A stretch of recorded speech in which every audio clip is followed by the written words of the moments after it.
When it comes to a new iRacing season, it means a couple things. New changes for the drivers to adapt to, new drivers to race around, and many more. But this year, for the Precision Racing League, it will bring new challenges, a new tire model, more competitive drivers all set to go, and a chance for new winners in a brand new season of the Precision Racing League NASCAR Cup Series. Today, we get underway for season number 1 of the 2020 iRacing calendar here at the Chicagoland Speedway on the Global SimRacing Channel. Good evening, ladies and gentlemen, and welcome to tonight's action. I'm Justin Prince. Alongside me the booth tonight is NASCAR Peak Entry's iRacing Series driver Christian Challoner. Behind the scenes is our director Sean Ambrose, and he is using cameras provided by Dougie Beard. Christian, Chicagoland is an interesting racetrack, a 1.5 mile circuit, and one with a lot of speed, but some potential unknowns with the new tire model. What are your thoughts on Chicagoland? Yeah, exactly. It's definitely one of the more interesting 1.5 miles in my opinion. We see a lot of people struggle with the exit of both 2 and 4. And yes, with the new tire model tonight, I think we'll get a bit of an idea of how that races, especially on a bigger track. We expect to see lap times around about 30 to 32 seconds, depending on the tire fall off. And we'll be running 85 laps or 1 hour tonight. And now I'll hand you over to the track guide so you can see what it's like to get around this place.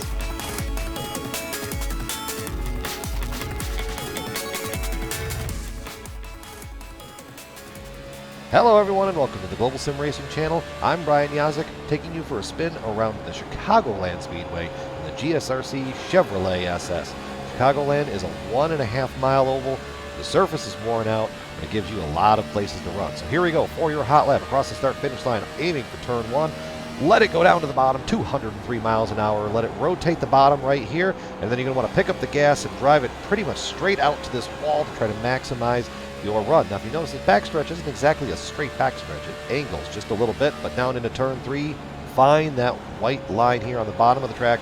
About 3/4 back into the gas and then all the way back into the gas coming out of the corner. For your hot lap, you're probably going to see guys run all the way on the apron here, down across that line. No banking down there, so it's a little tricky. As the tires move on, Chicagoland gives you options. You can run right up here in this probably third groove, if you split it up by the seams, straight off of the corner, a little squirrely on exit, but nothing you can't handle in the driver's seat. Down into turn 3, pretty much going to be the same story. You might see guys rock the second groove, but the apex of the corner isn't set up to give you a very comfortable feeling. But still, straight out of the corner, got to turn 4, and then here we go across the line. That's going to complete our lap guide here around the Chicagoland Speedway in the GSRC Chevrolet SS. I'm Brian Yazik. Enjoy the show.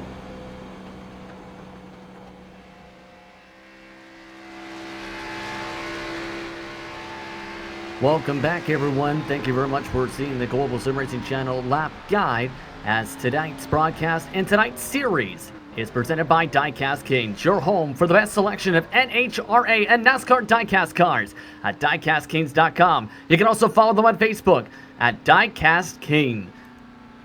They're the official title sponsor for this season, but let's take a look at last season's championship standings for this action. If you remember back to the last season of the 2019 iRacing calendar year, it was Bradley Hawley who came away with the title by 57 points, or Charles Sumner, Rachel Hunt, Paul Williams II, and Rob Haynes round out at the top 5 in the standings.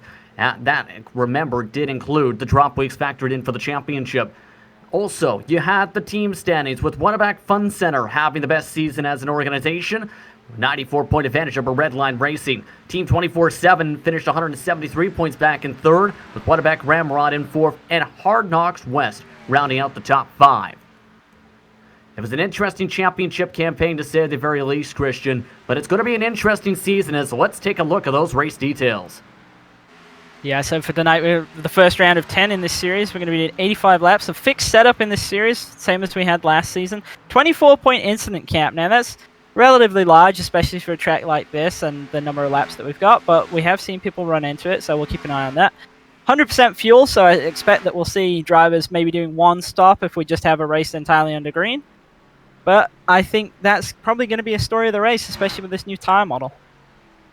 Absolutely, but there's a lot of them. First off, let's talk about that tire model, because it's gone through already a couple changes since its debuted a few weeks ago on the iRacing service, but it seems to be a more dynamic object, if you get what I mean, and also factors in two things: tire wear and tire heating and cooling.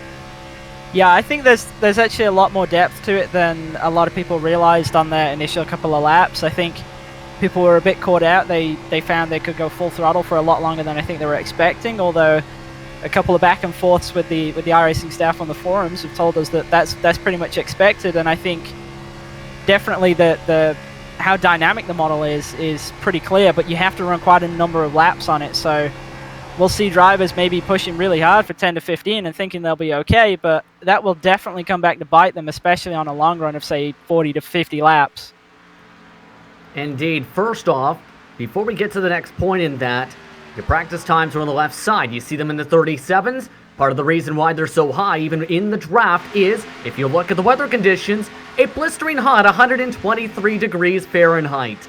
Yeah, that is going to make it very difficult to hold on to the grip and hold full throttle, to say the very least. Christian, your thoughts? Yeah, I think 123 is relatively hot, like you say, especially for what we normally see, and I think that'll actually help a little bit because it does definitely induce kind of the fall off and the issues with tire temperatures a little bit earlier than, say, a cold surface would be. And I think it's definitely going to come down to who can kind of feel out this tire model the best, especially if we do have a long run. Indeed, but one thing I want to discuss here before the drivers get ready for qualifying is there's a new playoff system for the Precision Racing League's Cup Series this year.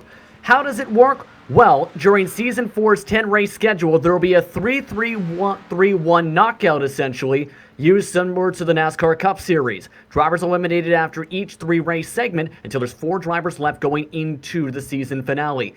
Now, the overall size of the playoffs depends on a couple things. How many drivers run the 20-race requirement throughout the 3 seasons throughout 2020, whether it's 24, makes it 12 playoff drivers, 25 to 30 makes it 14, 31 total makes it 16 playoff drivers, and all season champions will automatically qualify, as well as every race winner in seasons 1, 2, and 3, who will also move forward in the playoff as well as long as they're in the top 20. There's also playoffs spots available after the 30 races that are filled by the accumulated points in that span over 30 races, which each driver will have 3 drop weeks. So in other words, every single race matters all the way from Season 1, Race 1, all the way to Season 4, Race 10. Yeah, I think it's a little bit of a complicated system, but I do like that they've tried to put an emphasis all the way through the season, because what we tend to see with leagues is that there is a little bit of a dip, especially in the mid-season, as guys who maybe have a bad start tend to fall out. But with there being something to race for every race, I think it has the potential to keep the fields pretty full and pretty strong as well. Qualifying is underway on the racetrack here, as many drivers are getting around the racetrack. In this season also means not just a bunch of veterans returning back on the circuit here for season number 1 of 2020, but also some new drivers who are ready to make it to the racetrack. Dallas Pataska, one of those headlining that group as you follow along with the qualifying. Yeah, and I think that's going to add a definite interest raised on in my kind of perspective, because I want to see how the guys that we saw last season who were running at the front, people like Rachel Hunt and so on, compare against people like Dallas Pataska, because we've seen those guys run in the Pro Series and run very strong in other series like Super Late Models and so on. So I think that's definitely something that I'm going to be personally looking at. I think so too as well. That's something to definitely keep an eye on. Currently, David A. Wilson Jr. is on top of the board with a 31 flat, but these drivers do take until the second lap to build up their speed of the ones you're following along with this mile-and-a-half package, especially here with this downforce at this cup level. Yeah, I think it's not uncommon for us to see them setting their fastest time on the second time around, especially with the Cup Series. But I actually think that the new tire model is going to force that to be the same case on, say, the short tracks as well. We've seen that it takes a little bit to get this tire up and going, and I've noticed myself that it's not always the first lap that's actually the fastest anymore, even on the tracks that aren't, say, aero limited. I've noticed that too. In fact, I've noticed in some cases, till the tires get to full sawn, as I like to call it, it takes up to 5 laps even. You're at tracks such as Chicagoland even. Yeah, that's definitely something that I think a lot of guys have noticed, and it's something that we're going to have to watch out for. I don't know personally whether there'll be any more changes to this as we go through, but I certainly think it's a really big factor, especially short tracks. I did a couple of laps myself at say Bristol and Dover, and I found that it actually took quite a while to get the tires really up to optimum at those places. Indeed, let's follow along with some of the drivers. William Hartman also making his way around the racetrack. So is Charles Sumner, already completed his first lap, but didn't record a time as he spun in the grass in the Tropicana machine. Also working their way around the racetrack is this machine you're following along with. That is Chad Brown, who has just finished his second lap of 31.289. That is slower than lap 1, and that is 24th. Not good. Compare that to Hartman, who zooms his way across the line, going to try and bump himself up from 29th on his second attempt. Yeah, I'm actually surprised a little bit that we're seeing quite as big a spread as we are in terms of the lap times. I think maybe a couple of drivers out there are struggling to get the car wound up on that first lap, especially when it's a little bit edgy on these tires. I've seen a couple of people try and run very, very close to the wall out of 4 and actually drag it some, so that's definitely going to hurt their lap times. What else have you noticed for these drivers, especially in a situation like this, to try and have to adapt to now in Season 1 2020? Well, I think that there's definitely going to be a new kind of focus, so to speak, on restarts. Something I noticed with this tire is that in the past we used to be able to just completely go hammer down with the V6 model and not really have to worry about wheel spin. And I feel like that's definitely not the case with the V7 model. And we already saw at some tracks on the V6 model that you would have some issues if you did that. Meanwhile, a new driver is on top of the pylon. It's Dallas Pataska with a 39.74 just at the end of the session. That's going to wrap up qualifying, and that came at the right time with a cloud just coming over the racetrack for his second and final lap. He will lead the field to the green flag tonight to open season number 1 of 2020 at Chicagoland. James O'Brien starts on the outside of row 1 in second with a 31.006, with David A. Wilson Jr. in third. Dan McLaren starts fourth with Jake Honcho in the 5th position. Rounding out row number 3, it's Robert Bichot Jr. with Danny Cervantes in 7th. Colton Lanes in 8th with Richard Reagan Jr. in 9th. Michael Worley rounds out the top 10. Then in 11th, we've got a returnee to the series, Pat Harvey and Scotty Johnson in 12th, Adam Eisenhower in 13th, Rachel Hunt, another returner, in 14th. Probably a little bit disappointed with their performance there. Jean-Francois Pilot in 15th, Paul Williams second in 16th, Jeff Harrison third in 17th, Thomas Morris in 18th, another returner, Adam Zemke in 19th. And probably again a little disappointed with that performance there, but we've seen him go to the front pretty often last season, so we'll be looking out for him. And then we've got Corey Silva in 20th. 21st in our returning driver, Baron Hilton, and a new team, Rescue Racing, looking to run for charity, starting alongside Stephen P. Durbin on the grid. Josh Slade is in 23rd with Christian Marsorelli in 24th, Evan Black in 25th, Charles Sumner all the way back in 26th due to that spin of the grass in his Tropicana machine, Jose Telez in 27th, William Hartman as well as Ricardo Qualquin in 29th.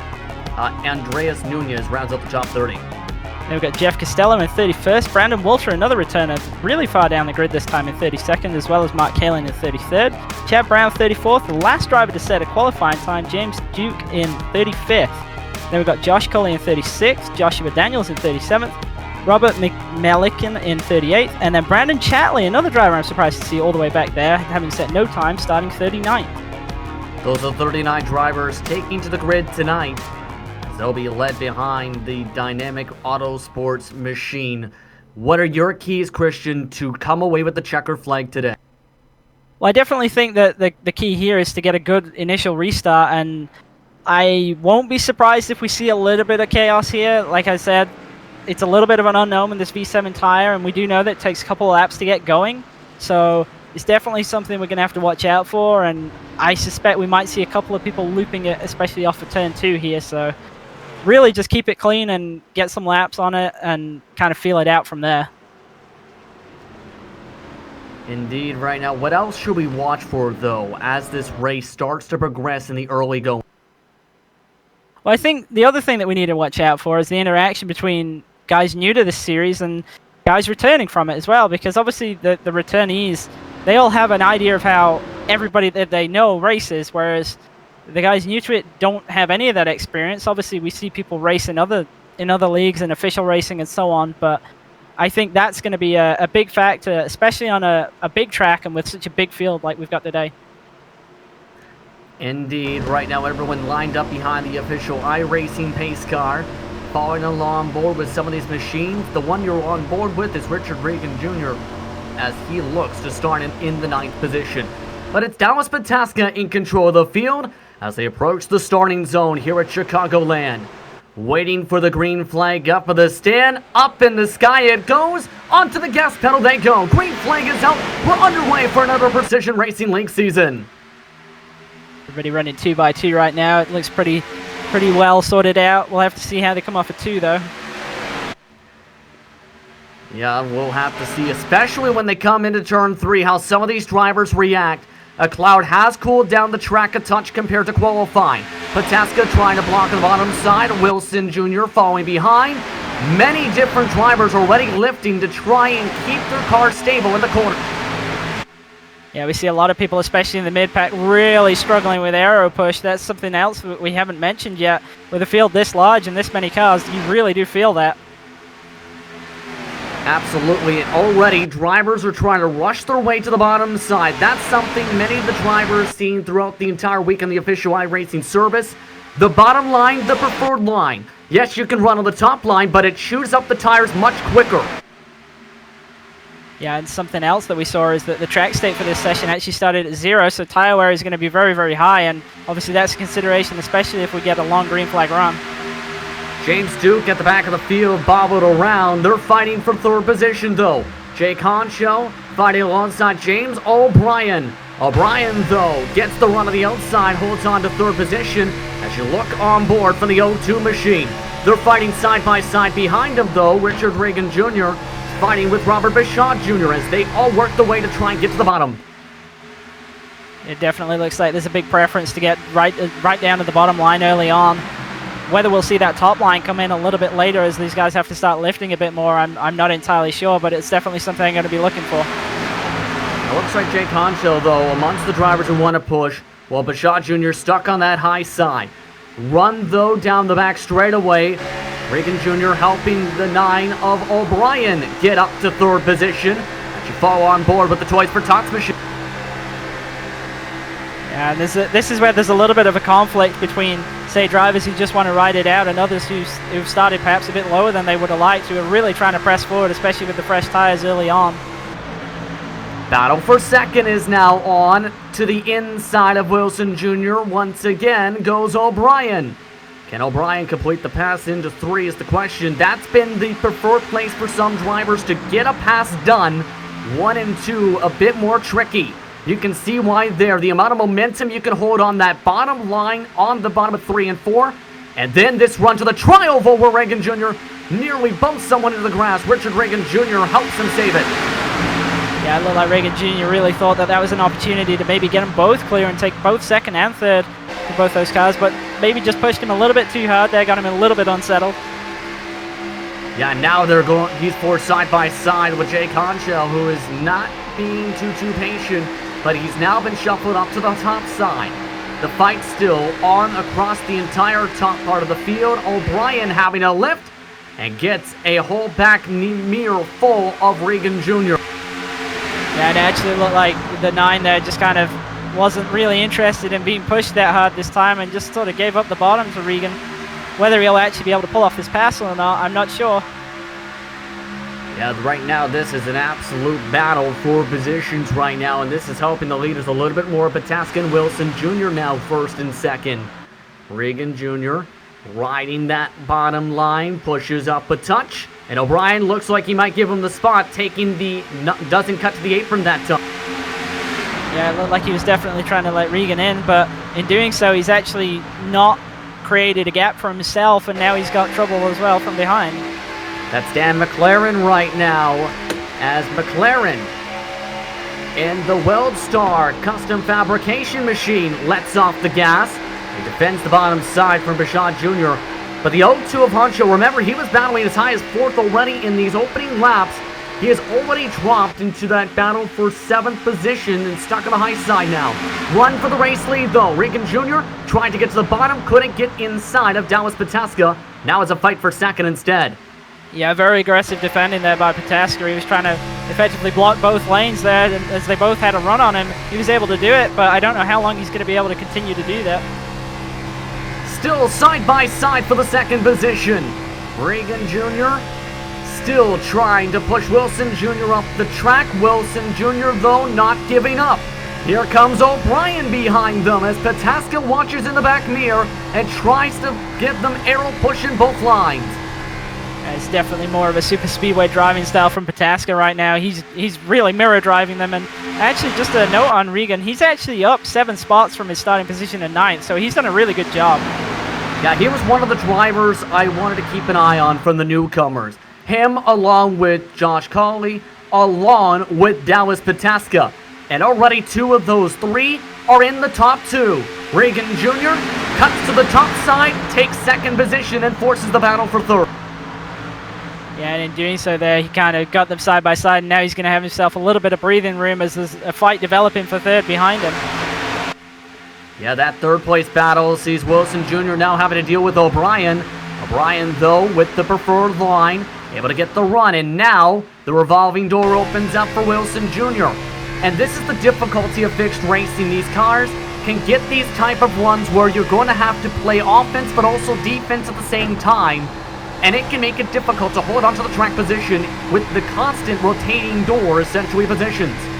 Yeah, that's definitely something that you got to consider, and I mean that does apply to all racing, but especially so to fixed. Everybody has the exact same thing that you do, and if you end up being the driver who's lost momentum and you kind of get stuck on a lane, as we see McLaren get into the 39 there. Up in the wall, spinning around, first caution flag is out, collecting at least 3-4 drivers. Colton Lane in the grass, multiple others spinning around as we are under the yellow for the first time at lap 13. Let's take a look at this, Christian, on the GSRC replay because this was a dicey battle. Yeah, to me it looked like McLaren might have just got the apron a little bit, bobbled up the track, and the 39 was above him, and while McLaren was able to kind of get it back going, it just sort of stacked everybody up behind, and then inevitably he was kind of turned around. Look at this on board and watch the apron. Yes, absolutely, did hit that apron in 3 and 4. And it's a difficult apron to have to deal with because it actually bumps up a little bit in the middle of the apex, technically, on that bottom line. Yeah, it's definitely a very tricky corner. It's advantageous to be as low as you can there, but it can really bite you if you get it wrong. Well, that time it definitely bit McLaren wrong as it collects a few different drivers, and we'll take a look at Robert Bisson Jr. here on board as he tried to avoid this, but nowhere for him to go as he tried to cock the wheel hard to the left and then the right. Yeah, with everybody wound up as much as they were there, it's just there's not really a great opportunity to avoid much, especially on corner exit. Did a stellar job though to save that, don't you think, Christian? Yeah, definitely. I mean, there was a wild ride for sure, and that he didn't end up either turning it up or down the track and actually got it straightened out. It's a really great job by him. Unfortunately, it looks like he's picked up a decent amount of damage though, so we'll have to see if it affects his performance. Brian's getting it a bit more repaired, but Pataska is now in second. Rachel Hunt stayed out this time to lead the lap potentially in the 16 machine. Everybody else ducked down. Pataska, Regan Jr., O'Brien, Harvey, and Lord Ty are inside the top 5 of the drivers who ducked down in the lane. Should note there was some confusion for drivers as you look at your biggest movers and losers so far in the race. Yeah, we've definitely got some drivers there who've made huge gains. Adam Zemke, as I mentioned, started pretty far back, but up 8 as well. And Regan really, I think, probably did the best job inside the top 10, moving up 7.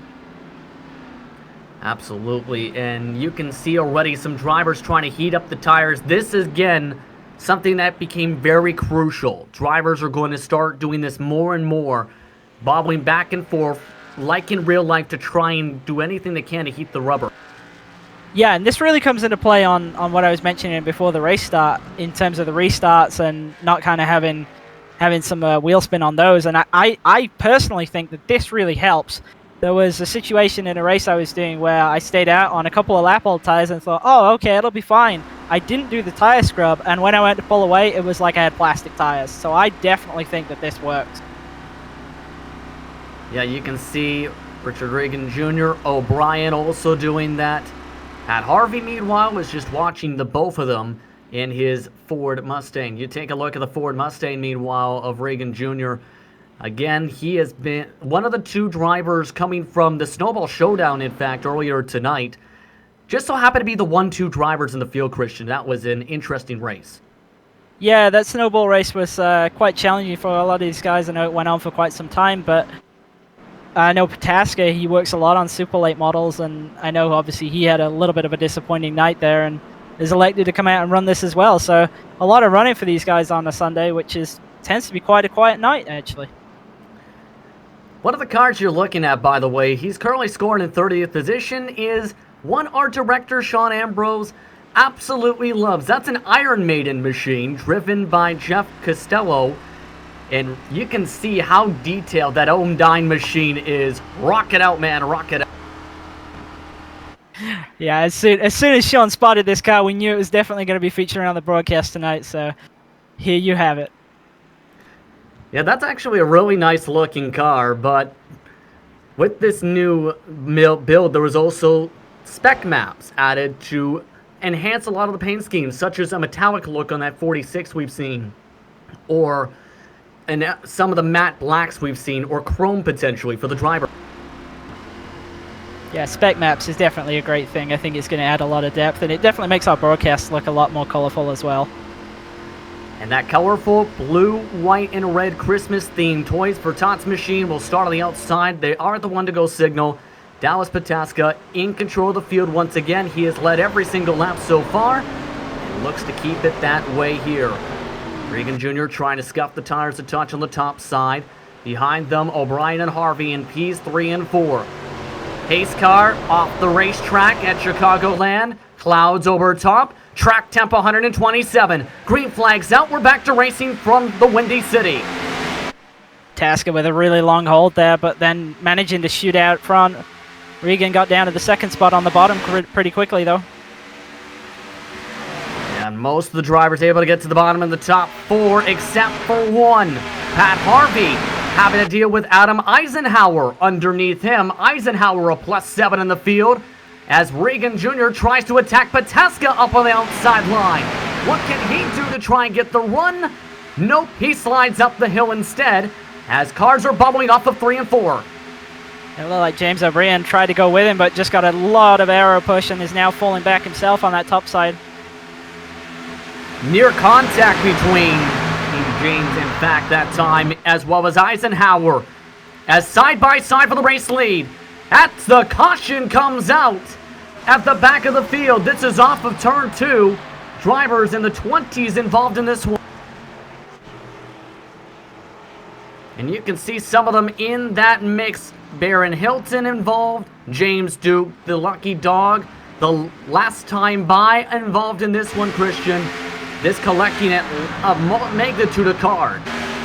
Yeah, I was seeing a lot of fanning out going on in kind of the mid-pack, but these guys were actually sitting a little bit back. But it looks like the incidents happened kind of at the tail of the mid-pack, and then the guys sort of hanging off the back just were kind of set on that line when they arrived and just sort of piled in a bit there.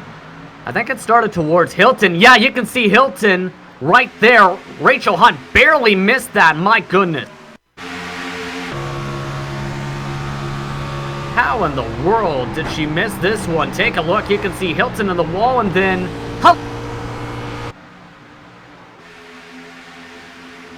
Again, it started around Hilton, who you seen that car hit the wall on the outside, then go to the inside and hit someone on the bottom line. Here's that 17. That's the Rescue Racing Machine.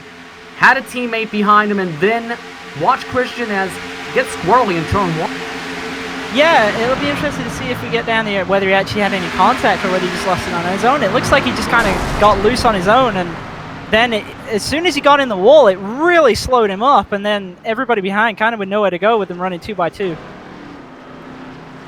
And unfortunately collecting at least 5+ drivers, as some cars do elect to come down, but a majority of the field does not pit. But the man scored in the lead is Richard Regan Jr. He is now in the lead in part because it looks like the man he was battling, Dallas Pataska, elected to pit in the 23.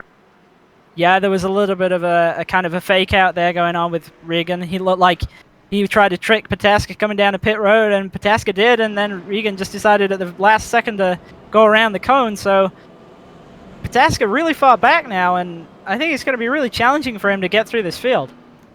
Yes, 26th position, which is going to still be, it might take him a majority of the race to get up towards the front. Remember, too, we have about 42 minutes to work with here.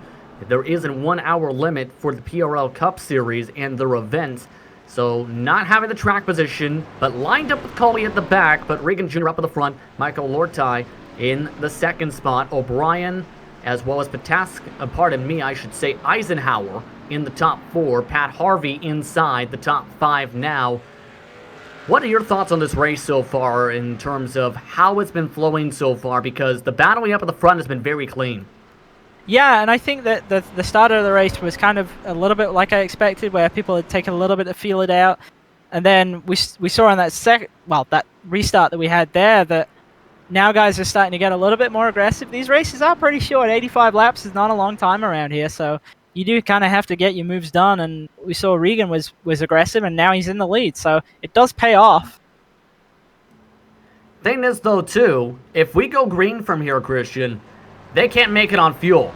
They're short by about 7 laps. The max was around, depending on where you are in the draft, about 54 to maybe 58 laps, depending on how your car's set up. This could get interesting if it does go that way. Yeah, and that definitely makes the decision by Pataska to pit a little bit questionable, I would say, because obviously you can't get to the end from this point, and also you hadn't really ran many laps at all on the tires, so there's going to be minimal advantage, but a massive loss of track position. Only thing I can think of is, I wonder if you thought it was going to get intense at this point, or too intense up towards the front. That's the only thing I can think of, but at the same time, track position is key with this package, as they'll scuff the tires and get ready for the 1-to-go signal here. Who has stood out to you in this front running so far, outside of the Pataskas and whatnot? Well, I mean, I definitely have to say Regan, but looking outside of that, I would start looking at guys like Paul Williams and Adam Zemke, guys we've seen in the series before. Paul Williams up in 7th from 16th, Adam Zemke in 8th from 19th. Yeah, some of the veterans looking really good so far tonight.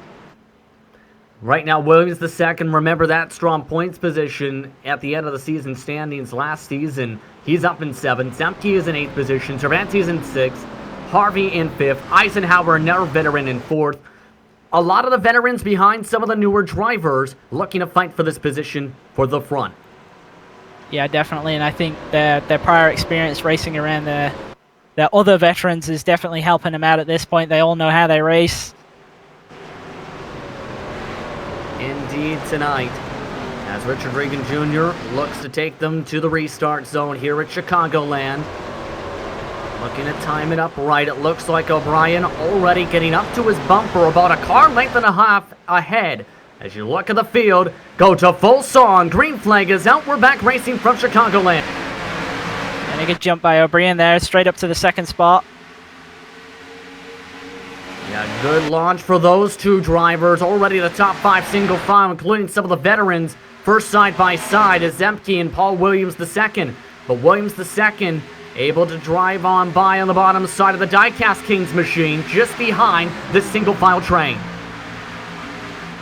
And on this restart in particular, I've noticed everybody's been very, very quick to get single file as fast as possible. They're all learning from the previous 2 starts where anybody was stuck on the top, kind of went backwards in a really quick way. Indeed, a big checkup at the front. Contact for the 9. He saves it on the bottom. We stay green as he gets back up to speed. My goodness, what a save. But a big loss of track position for him, though. He's going to be way back in the back end of the top 10, maybe even in the 10th to 15th range. And it's on the entry of turn 1. There was a massive checkup behind the 46. because he got such a big run. You can see how big of a run he got already in turn 3 before that. Yeah, it's very easy to do that with this package. The runs are very, very large. And watch this right about here. Checks up, gets some contact from behind with the checkup, but saves it on the apron. He fell all the way back in the field, though, because of that. He is in 9th position now. Wicked save for sure, but that's definitely something that you have to watch out for with this package. We're seeing further contact in the midfield. Yeah, things are getting a little bit too dicey at the moment, but many drivers looking to gain track position. One of the drivers in that mid-pack is Dallas Pataska. He's still in 23rd position, remember. He pit on the last caution on that difference in tires. He's trying to work with drivers like Chatley, along with Kalen, as well as many others on that bottom line. Yeah, we see he is making progress, but it's not been quick, and obviously restarted in 26th, and he's up to 23rd, so he is going places, but it might take him a long time, especially to get back to the front. Indeed. By the way, what's happening at the front? Well, Regan Jr. is holding on to the race lead at the moment, with Lortai in 2nd, Eisenhower 3rd, Cervantes and Harvey rounding out the top 5. You can see, though, the 994 machine. That is the KO Karting Oxford machine going well, but the caution flag is out. This is in 3 and 4. In fact, the entrance of turn 3, Robert Bichon Jr. involved in another one. Yeah, I only kind of caught the end of that, but it definitely looked like contact was on the entrance to the corner rather than the exit. And the 213 came down and hit him there. That is Juan Francois Pilot having a bad run, potentially, to say the least, in the backstretch, where it looked like he made contact with the outside wall. Yeah, this wall here is curved, so it is possible to do that, and especially kind of being in that box with other cars around you, it is pretty easy to lose a reference point. Although he did have a decent amount of room. I'm not exactly sure how he ended up in the wall, but obviously that's probably the end of his day right there. Well, this is a curved back straightaway rather than a straight back straightaway, so to speak, where the wall curves a bit to the left as it arcs, so you're technically never going completely straight. And that time, looked like he angled it like he was going to be completely straight, and it hit it in the wall. I think another one of our returnees was in that. I believe McLaren caught some of that on his way by. I think so too, but a lot of drivers have elected to come in this time by, as they look to get some freshies and some fuel inside the race cars. They can just about make it from here. It's going to be a bit close, but they are inside the window. Yeah, and as we say, they can make it on fuel. It will be tight, but the other thing, if this is a green flag run to the end, it's going to be challenging to get there on your tires as well. We haven't seen much of how people will complete a full fuel run on their tires. And I definitely think it's not going to be as easy as some might suspect. 2 drivers took 2 tires, though, in the pit stop cycle, Christian. James O'Brien had taken 2 tires, 9-second stop. Dallas Pataska also took 2 tires. We ran only about 3 laps, but how do you think the handling is going to be with the 2-tire strategy for those 2 specific drivers? Well, I think that's definitely a play for track position for both of them. Obviously, we saw O'Brien. He lost a good deal of his track position there when he had that slight contact and had to lift out of it and saved it. And Pataska obviously pitted on the last caution. 3 laps, not too long. I would definitely say it was a good call by both of them. I'm not sure it's going to affect them initially, but it might affect them a little bit later in the run, say maybe around the 20 to 25 lap mark. Indeed, and that actually gave the race lead to O'Brien. For those wondering, with the 2-tire stop, Richard Regan Jr. is up into 3rd position now with the cycle. So this is going to get interesting to see how the 9 does, because he's going to have some clean air to start this run with the 2 tires. Pataska will have dirty air. That car in front is Jake Hunstell, who has got significant damage, who stayed out, it appears, to get a bonus point here. So how do you think that handling is going to be there? Again, with just a 3-lap balance difference. Well, I definitely don't think it'll be drastic. It might have a little bit of an impact on his pull on the restart, but as we said a little bit before the race, it takes a good while to get these tires going, so yeah. I don't think we'll see anything really hurt him, especially the first, say, 3 to 5 laps. after that, we might start to see a bit of an impact. Maybe he'll have to lift a little earlier than others. Yeah, but those left side tire pressures are going to be a little bit higher up on those two of them compared to the other parts of the field, so it's going to be interesting. 55 to go, though, this time by the season opener for the PRL Cup Series here at Chicagoland. Hot Shell staying out. The O2 staying out this time by on the racetrack. We'll see if they get the one to go signal. They do. This is an interesting one because the O2's got significant front end damage. Yeah, this is definitely going to throw a curveball into it, and I think we'll see guys try and get around him as quickly as possible, especially with that damage. He's going to kind of have the aerodynamics of a complete brick up there, so I don't think we'll see him stay in the lead for long. I'm wondering if he thought, because of, here's how technically it can work. If you go down the pit lane and you don't pit, you can come back around to catch the pace car and then get the point and then go down to the pit lane with 2 to go. If he didn't go down that lane, which he didn't, he can't come down again because the pits are going to be closed and he would get a black flag, Christian. Yeah, I definitely think this is possibly, that's possibly happened where he effectively got trapped out there. We'll just have to see what his play here is as to whether he kind of moves either all the way to the bottom or all the way to the top to let everybody by. We'll see if he does do that here in the O2 machine. Jake Honsell in control of the field. Reagan Jr. already on the back bumper. On the outside is O'Brien as they look to get a good run. Alrighty, the 46 eating the back bumper. The 9 tries to get a jump. Off and away they go. Green flag is out. Honsell is off and away.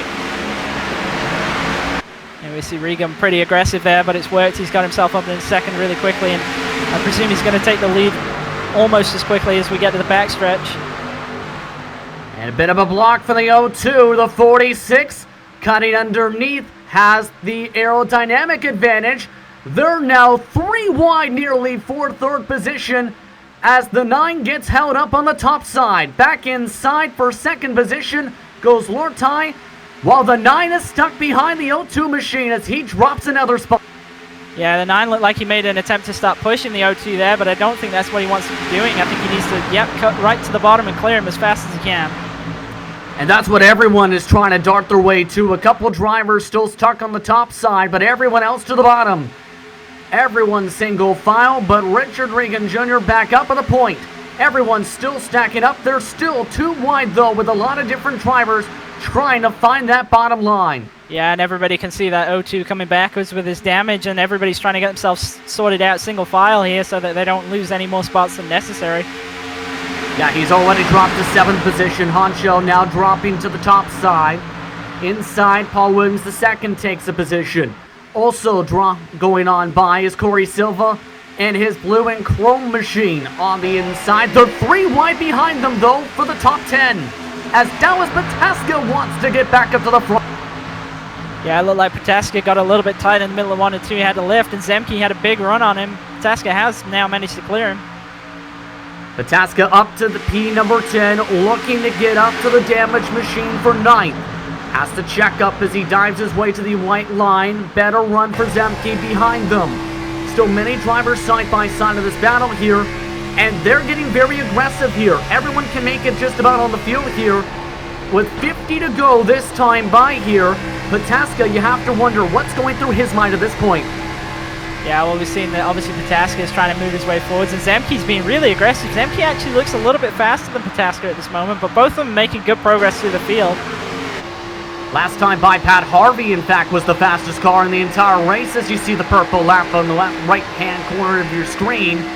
But here comes the push now from Zemke, trying to help Pataska. Pataska, remember, took 2 tires on that last cycle. He's trying to fight for 9th, while Zemke wants to try and find a way through as well for himself.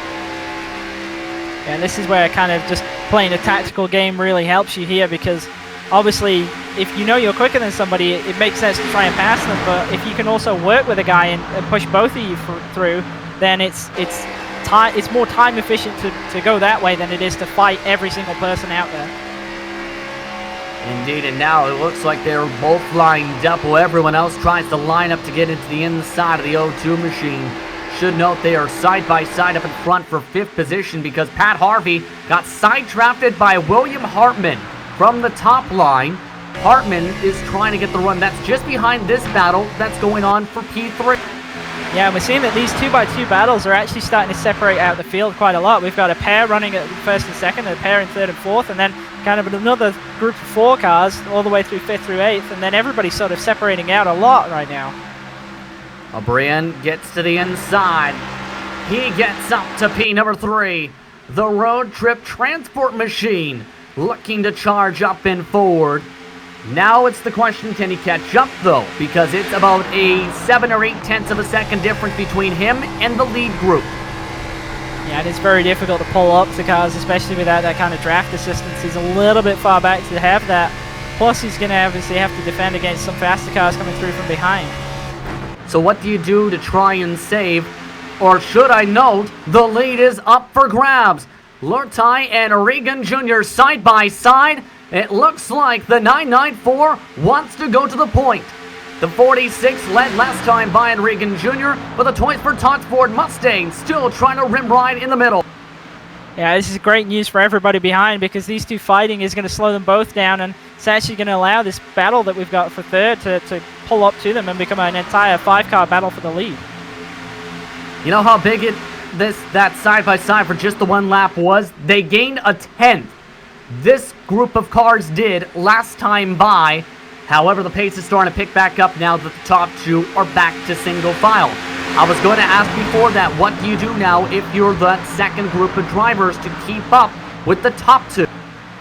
Well, I think really you've got to treat it a bit like a plate race where, okay, yes, you're fighting for a position, but realistically, on plate tracks you get these packs developing kind of like we've got here, and it comes down to which pack works the best as to who kind of has the most momentum. And obviously that second pack, it has an extra car in it. It can do a little bit more than the 2 at the head of the pack, well, the head of the line, and maybe pull up to them. Let's see how much speed is being carried along. Let's take a look at Sumner at the moment. Sumner trying to fight for position. He does have some damage in 14th position though on the right side of the race car. The 98 machine that it looks like may have gotten some contact at one point with the Tropicana machine, and that's slowing him down. Yeah, upsetting for him really there. He's up 12 spots in the 14th, but obviously on the way back here, and yeah, it's pretty significant damage to the right side of the hood. It's obviously hurting him for straight line speed as you see more and more cars getting a big run on him. The reason he's got the damage, he hit the outside wall on lap 35 off turn 4. He went from around the top 10 to dropping back. That's how huge, Christian, this aerodynamic damage is. Is there anything he can do really at this point other than pray for a caution? Well, realistically, there's not a lot he can do out there on track. All he can do to help himself is to try and minimize the loss and maybe not fight too hard the cars that are obviously passing him, and sort of hope that he can play a really long game at this point in terms of tire management, and hope that these guys will fall off a lot more towards the end of the run than he will. These 2 drivers, though, have picked up the pace once again in the 31.3s at the moment. Fastest car was O'Brien last time by, but you can tell that these 2 are looking very quick. Regan Jr. has the clean air, but the aero push is starting to factor in for the 994. You see him starting to drift up a little bit off the corner exits. Yeah, and that's definitely where the 994 is going to start to struggle. You see there on the exit of 2, he's about half a car went width higher up the track there and just falling back some. Now, the guys in the second pack, 3rd, 4th, and 5th, they're pretty far back. 1 second is quite a large margin, even though it doesn't look it. But they're not out of the fight completely, especially as the tires wear and it kind of comes to them. There might be an opportunity where the 46 has had to run really hard, and they haven't had to run so hard in that 3rd and 5th position. And they might be able to close this pair down. Yeah, it's going to take some teamwork right now. And these drivers, mind you, in that grouping, while they've ended up pulling away from William Hartman, they do have a group of cars just behind them reeling them in. Paul Williams II, Corey Silva, Pat Harvey, Adam Zemke are just behind this group. You can see the 94 machine up on your screen, for example. That's the 7th place car. That train of 3 drivers is about to turn into a 7-car train. Yeah, and this is where this group's got to be careful, because if they start fighting amongst themselves, they're going to really fall back we can see that the drivers in 15th on back are now almost 6 seconds off the lead, and they've been fighting heavily, and they're realistically, even if they have the pace, they don't have the time now to make up that loss that they've had. Indeed, right now, at the moment, Silva, for comparison's sake, he's about 2.6, making 2.7 seconds behind the race leader. But on the bright side, he's got a nice-looking and very bright chrome back end of his primetime racing machine. So there's that. So let's go a little bit further back in the field, in fact, right here towards 15th. This is where things are getting a bit hornet's nesty. This is where Josh Colley is starting to make some ground. This is where Josh Slade is trying to play defense. This is where Jose Tellez is stuck behind drivers up on the top side with Scotty Johnson to his inside. They're getting very scrappy in the back half of the field. Yeah, they're getting really impatient as well. They can obviously see the leaders and the rest of the line pulling away, and you always get this situation happening where the most time-efficient way is to stay as a single file line, but who wants to sit behind 3 cars that they think they're faster than? Nobody does, so everybody inevitably tries to pass, and you lose more time, and then more cars get into your fight, and that's kind of what we're seeing throughout the field. There's an argument drivers say when it comes to these situations. Their argument is they want to race because, well, it is a race, and, well, they've been racing, and now they're back to single file. But Colley, he is one of the men on the move. Remember, he started towards the back, didn't record a qualifying time, plus 22 on the grid, and quickly approaching Jeff Harrison. As you look up front, that pack is closed. Yeah, he's doing a great job to move up, and he's being pretty methodical about how he does it, and he's kind of picking off 1 car at a time, and it's really working out for him. It'll be interesting to see how far he can get through the field, especially if this stays green. One thing to note, it's now a 1-car breakaway. Remember Michael Lortai and him pushing up the track? He ended up smacking the right side of his car off the wall, and he has already dropped to 8th position. This whole entire group has already passed him, and he's now at the dead end of that train behind Zemke and Dallas Pataska, just at the edge of that picture frame you just seen. Yeah, we talked about a little bit with Charles Sumner's damage, and this is kind of the most graphic illustration that we can give you of that. Obviously, the car that was running in second, looking at like a challenger for the lead, is now all the way at the back end of the top 10 and definitely down on performance. And that could change things a lot now for the rest of the field because everyone's single file. Now, Reagan Jr. doesn't have anyone to work with. This drafting train is a little bit quicker now with O'Brien now leading this group. That could change things now for this 46. Yeah, this is where if you're the 46, you kind of have 2 things going for you. You've got that 2-second gap, and realistically, we don't tend to see anybody make any sort of closing rate more than a 10th a lap at most. So he's got a good amount of time. He's got maybe 10 to 15 laps at the absolute earliest where somebody's going to catch him. And it's just all about being smooth and running your own line and not giving up time in a silly way by, say, clipping the apron and having to really back out of the gas. Yeah, right now let's compare 176 miles an hour on corner entry. Compare that to the pack.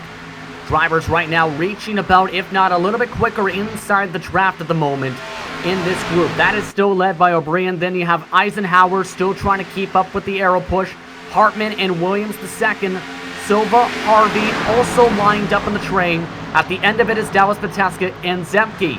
And some of them are getting a little touch impatient. Some of them have tried to make passes here in this group and getting some runs, but no one has been able to get out to try and make the move yet, as everyone's trying to play this strategically. But they lost a 10th as I started that sentence to this end of sentence.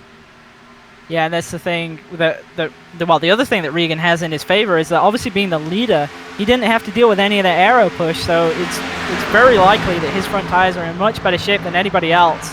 And also some of the guys who were very aggressive on the restart, they might now start to suffer with their front tires, especially as we see a couple of guys fighting for around about 5th position right now. It looks like the driver's wanting to work the way around William Hartman, but Hartman still charges the bottom side here. In your opinion, what's the best way in this kind of a situation to attack the corner? Do you try and arc it down from the top to the bottom, or do you try and charge the corner like that, like Hartman did? What are the positives and benefits of each? Well, the advantage you have if you charge into the corner is obviously you close up quite a lot on the car in front of you, and that can give you a little bit of an advantage on the exit in terms of how much draft assistance you get off the corner. The downside of that is it really, really hurts your right front. I tend to prefer arcing it in and letting off a little bit earlier and getting a better drive out of the corner. It keeps the right front on the car a little bit better and tend not to suffer as much with the push. What do you do if you're one of these drivers would say you try and arc it and you hit a bump and it ends up shuffling you back up the racetrack where you can't arc it, or you end up have lost that right front by burning it up too early by doing the charge method? Well, I think if you burn it up using the charge method, you don't really have a lot in your pocket. You kind of just have to accept that it's not going to be the run that you kind of make progress on, and that what you've got is probably what you've got to maintain. Speaking of drivers looking to maintain, some of them struggling to do so because Pataska just gained the spot on Williams II, but Corey Silva is now side by side with Hartman. So some of the drivers getting a bit impatient now as O'Brien has pulled away from the rest of this entire stanza.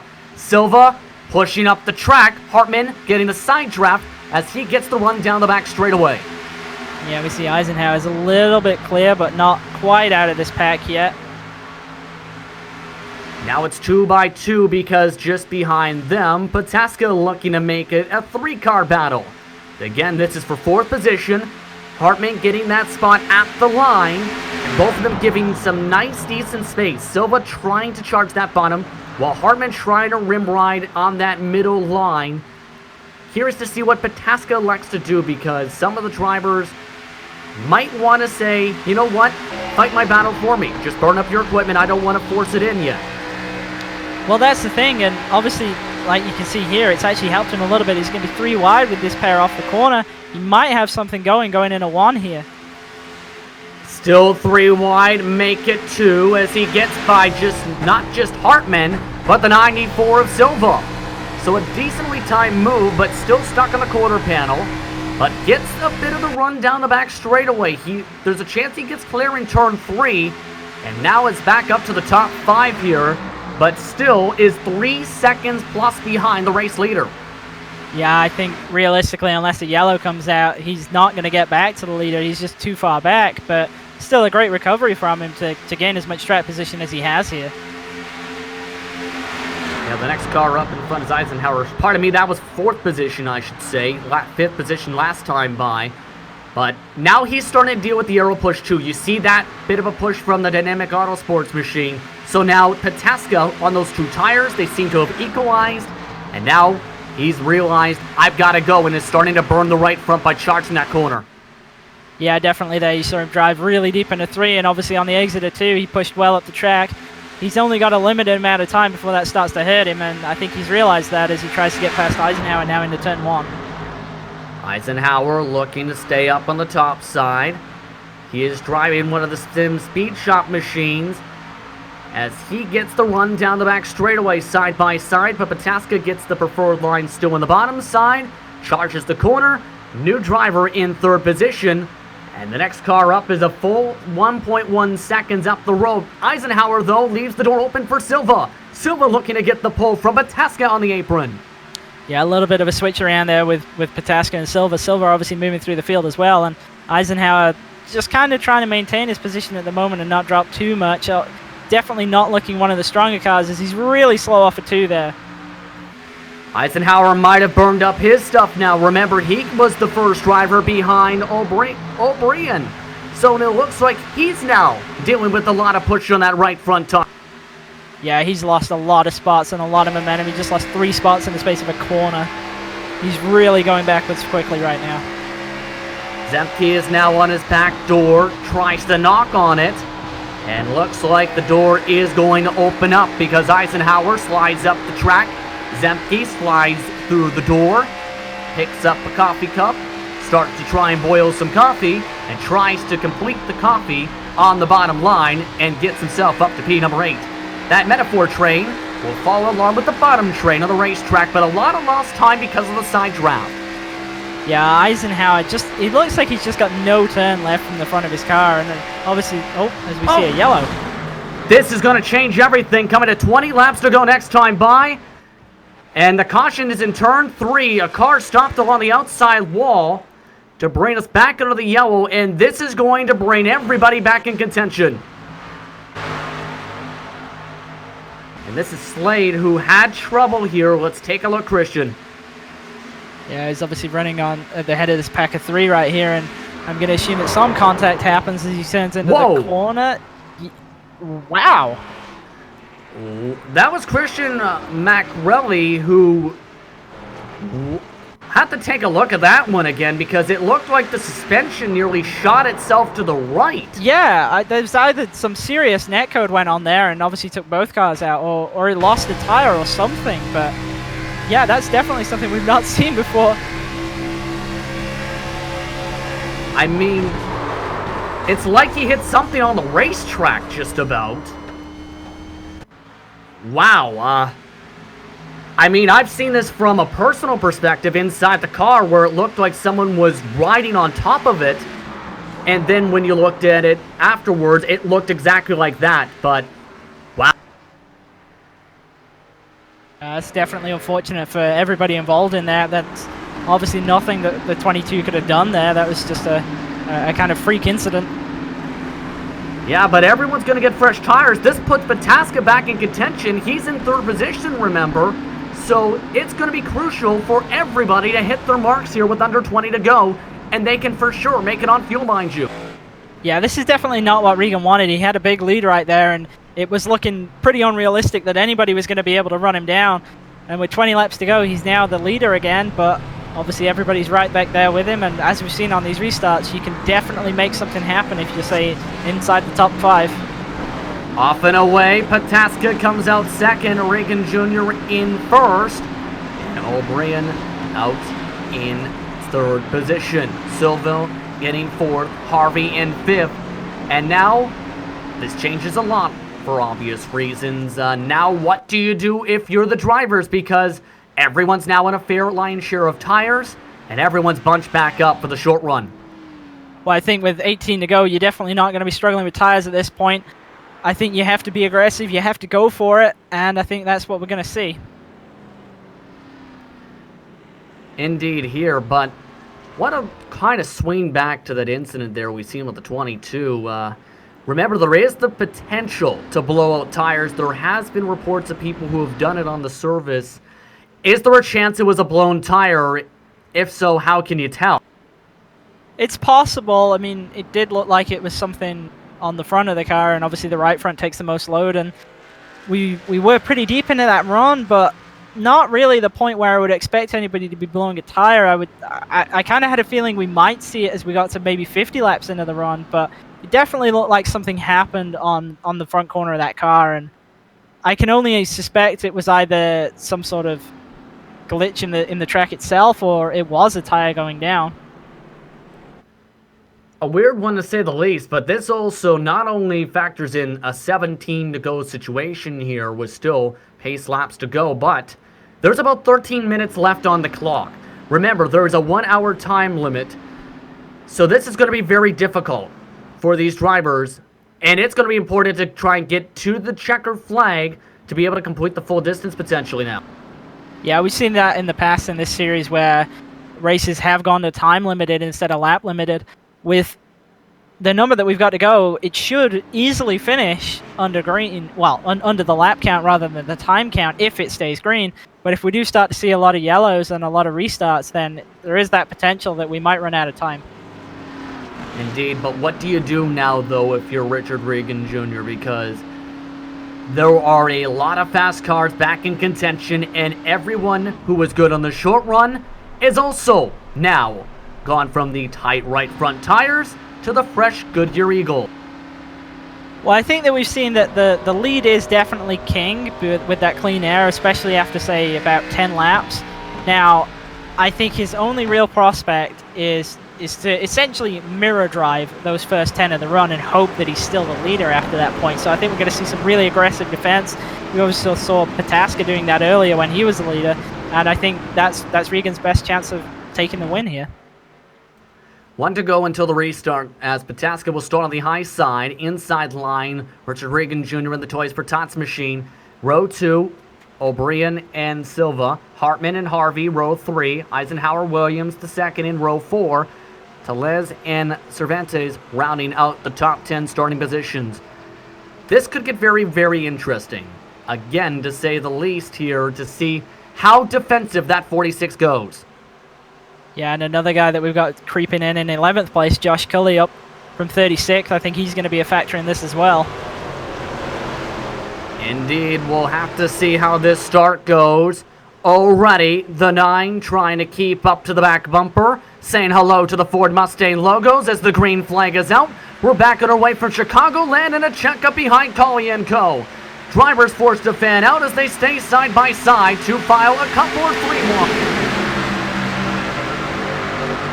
Tasker was able to get down at the bottom. He's now going to have a run on Regan, especially in a 3 here. We'll see if Regan blocks. Regan's trying to block the bottom side. Pataska's taking it all the way to the top line. Side by side as Pataska leaves the bottom open. This opens it up for O'Brien. O'Brien nearly pushes up the track though on the cold tires. Pataska gets the run off the corner as multiple drivers sliding. Zemke in trouble. Caution flag is out. He spins around at the front straightaway. Gets clocked by 1 driver. More drivers in the grass as Evan Black gets back and saves it. As we'll go back under the caution flag with 14 to go this upcoming time by. It definitely looked like we had guys struggling with the tires as they got into 3. We saw a couple at the front push up, and then towards the back end of the top 10, the same thing happened. I'm not sure who it was, but the 21 definitely took a big hit in that. And you see Zemke right there getting turned around. I believe that was the 994, and he says cool. I don't think he is feeling like it's cool. Yeah, I mean, that's disappointing for him. Obviously, he'd come from pretty near the back, and he was running really good, and to have it end like that is obviously disappointing. Indeed there, and that car, that 994, remember, was one of the ones who had pushed into the outside wall before. We'll see, he pushed in the wall again. Yeah, that was definitely the cause. Yeah, you see that even this kind of slight wall contact, it just fires the car straight back down the track, and obviously there's a number under him because of the restart, and cleaned out 2 cars and the potential a number more as well behind. So Bunches is back underneath the caution flag here. Let's do it on board with Evan Black meanwhile, because he had to take evasive action into the grass as everything developed here. Yeah, we see the 21 got hit right in front of him and made the decision immediately go down the grass. It looks like he's picked up a little bit of right front damage, but on the whole, he got through that pretty unscathed. Yes, indeed, as he avoided getting to the pit cone, as we will go back into the caution flag with 13 to go. O'Brien is still in 3rd position. Pataska in 2nd. Reagan Jr. in 1st. This could get fun. Very fun, to say the least now. Yeah, and I don't think we'll see anybody near the front coming down for tires at this point, which is going to make the restart even more interesting. We'll probably see a couple more guys struggling with the push in 3, and maybe even start to see guys struggle a little bit on the initial pull away. Indeed here. Still coming to 13 to go, and the time's going to get very tight. Under 10 minutes to go up on the clock.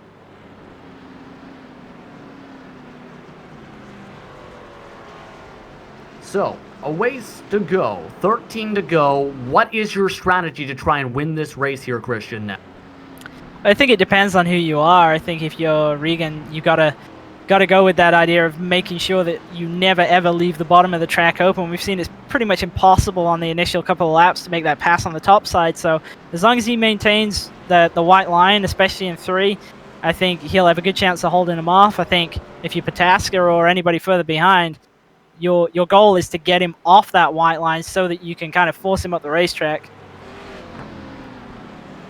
Absolutely now, and it's going to get interesting again. We've seen how the 46 blocked down to the bottom side to hold on to that line. Something we've seen a little bit more with the older tire model. But one of the drivers still up inside the conversation is that car, William Hartman. What can someone like him do to try and take the check?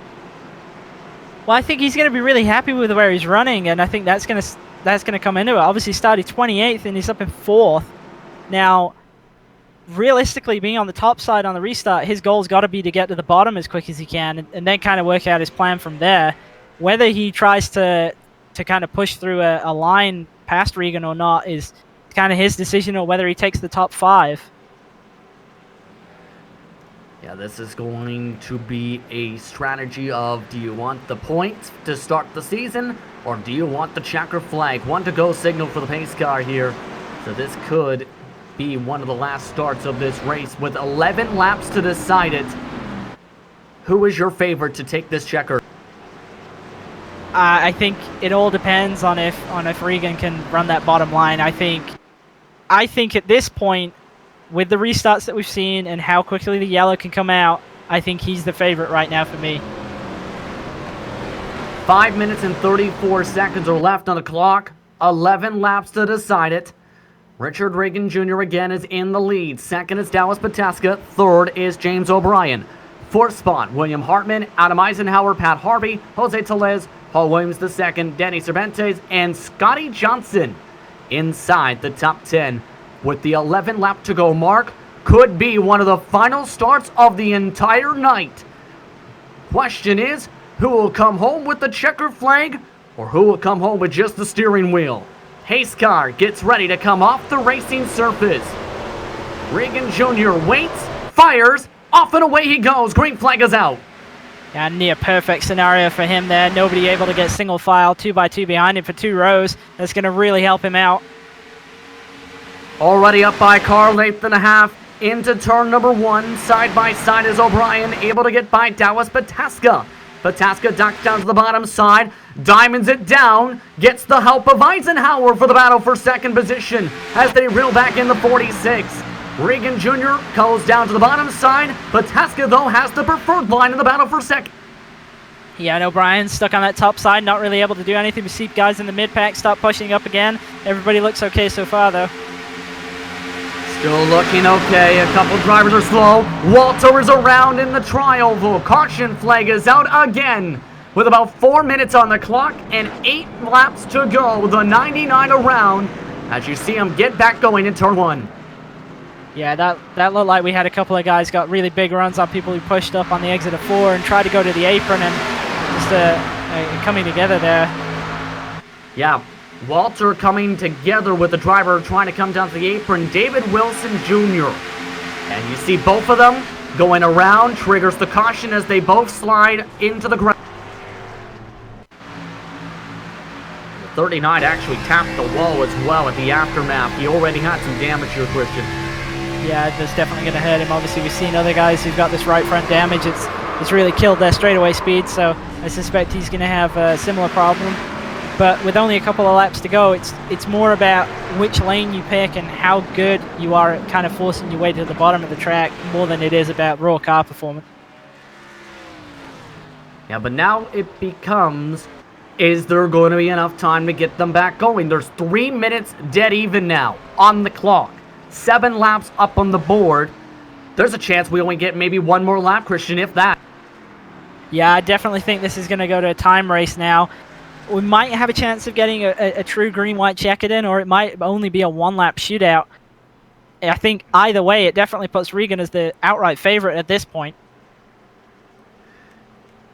Yeah, and he's gotten some great starts. All it's going to take is 1 more, potentially, to get back going.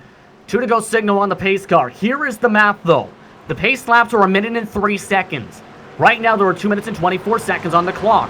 They'll get the 1 to go signal, essentially, at the final minute and 10 seconds. So this could get extremely tight to take the green flag in the first place. Yeah, we've seen a couple of times where we have this sort of overlap going on with cautions and timed races, and realistically, we won't know until the green comes out as to whether it's going to be a 1-lap or a 2-lap shootout. Indeed, right now, but there is a lucky dog, and that is James Duke. He started this race a lap down. He's kept in the race. He is 32nd at the moment, and will be one of 32 drivers on the lead lap now with that lucky dog. So now it becomes, with a 1-lap shootout, if you were in this situation, Christian, do you take the points or try and take the dub? I think you have to take the points, to be honest, because as you said, we're going to have 32 cars on the lead lap, which means that if you are involved in something and you can't get back going, you're going to lose everything, which it's impressive that we've got so many on the lead lap, especially given that we had 39 starters and we've got very few people out of this race, but it does put a premium on finishing, and especially if you're looking for points for the championship.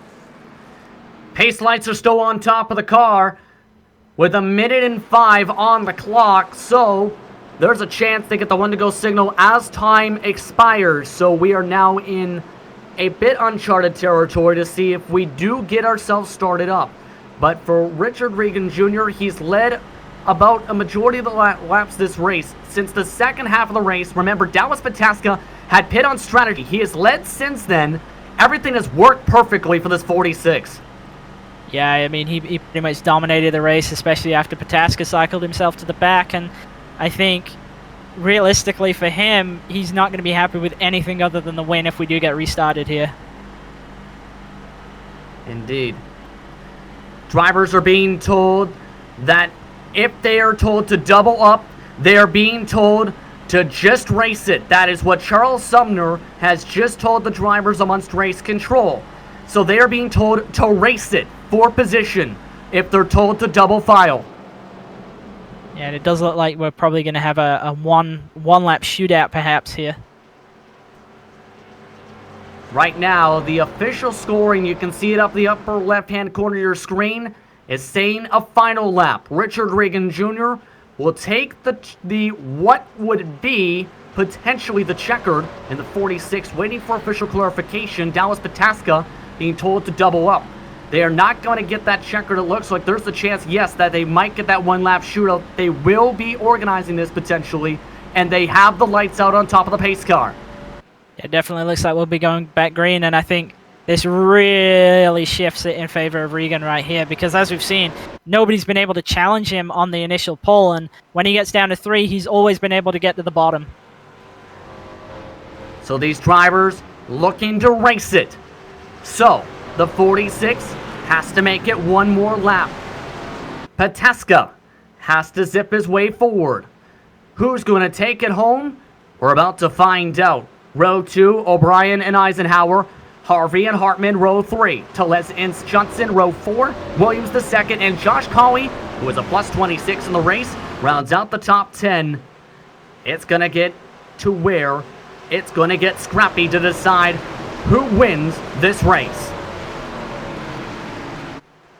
Yeah, I think we definitely need to keep an eye on the mid-pack and probably take a look at that post-race. This is going to get wild. It's about to get very wild. Pace car is off as they will take to the green. Green flag is out. Richard Regan Jr. is off and away. A good jump by him as he takes them into turn 1. Like O'Brien cleared him, and everybody else behind took a long time to get away. Indeed here, as drivers are continuing to fight. They have now been told that Richard Regan Jr. has just been given the checkered. You see it into the upper corner screen. Charles Sumner and Race Control have just confirmed that they have given the victory to Richard Regan Jr. He'll come across the stripe regardless in first. Yeah, I don't think they were going to pass him regardless of whether that restarted or not right there, and I think well-deserved victory by him. Indeed, he played the strategy right. He kept the track position, he got the clean air, pulled it away by as much as 2.5 seconds, and just never looked back. This has been an interesting finish, to say the least, to start a season. Let's take a break. When we come back, we'll sort things out. You're watching the Global SimRacing Channel for the PRL Cup Series from Chicagoland.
A bizarre finish here at Chicagoland on the Global SimRacing Channel. Welcome back, everyone, to the season opener of the PRL NASCAR Cup Series.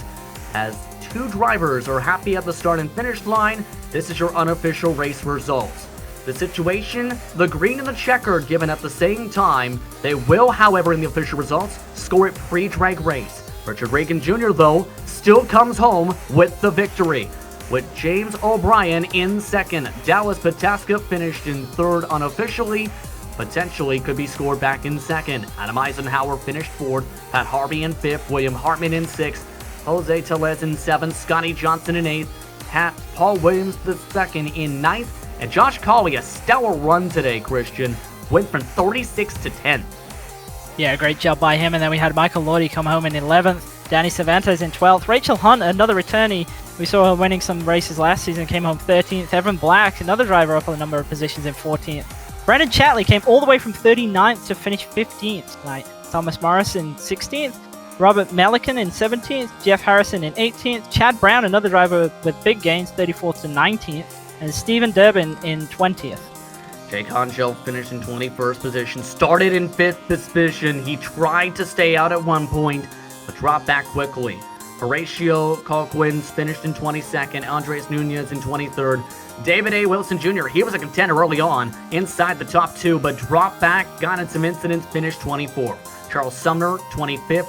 Christian Macrelli in 26th. Mark Kalin in 27th. Brandon Walter, Corey Silva, and Josh Slade rounded out the top 30. Then we had Joshua Daniels in 31st.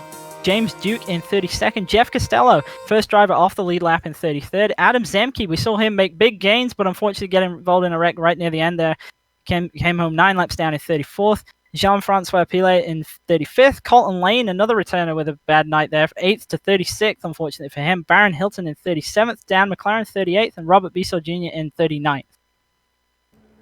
That's a look at your race results from top to bottom, as we are joined by, I believe, Richard Reagan Jr., your race winner for tonight. Richard, do you have a copy? And I believe that is the wrong person in the booth. Apologies there. Now we have Richard, where we talk again. Went from an up-and-down snowball showdown earlier tonight to a victory in the PRL Cup Series. How are you feeling? I'm tired. We did, as you guys, as you know, because you commentated for it, the snowball derby. That was a long race, very frustrating for me. Came home 11th there, which is pretty good. But I came into here and I didn't really have any expectations. I just wanted to have some fun, and we were able to bring her home in victory lane.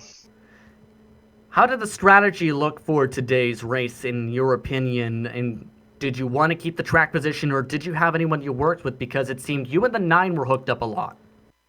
Yeah, wanted to keep the track position. These cars get very aero-tight whenever you're behind the car, so clean air is key. Me and James were definitely working together. We're teammates, so we were working together on restarts and just trying to make it easier for both of us and put us in a better spot to get a 1-2.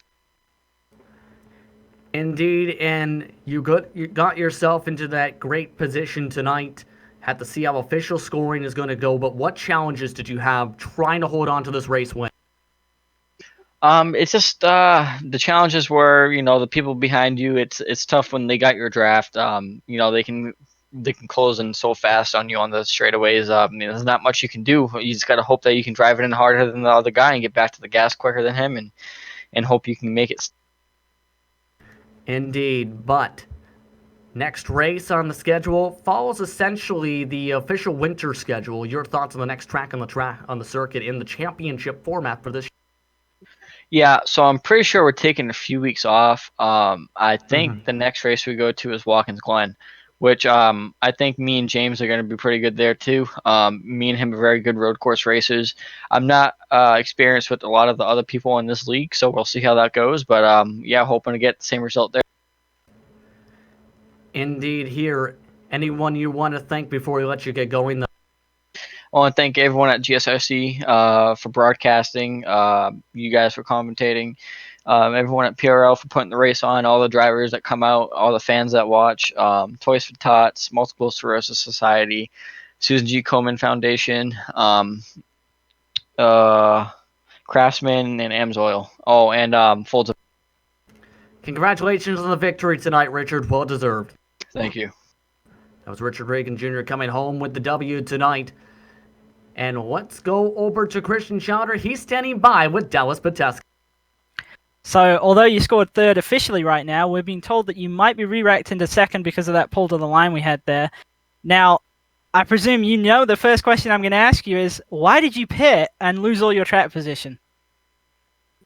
Well, initially it was a fuel strategy because if we had gone green to the end there, I was going to be one of the only cars that could make it. So that was the goal there. It didn't work out, but in the end, I still got up to the front and had a good race. So I'm happy with how that went down. Would have liked a few less cautions to really take advantage of the long run pace I had. Didn't get to take full advantage of that, but for week one in this series, racing around a lot of new guys, I'm perfectly happy with it. And congratulations to Richard for the win. He had good pace all night.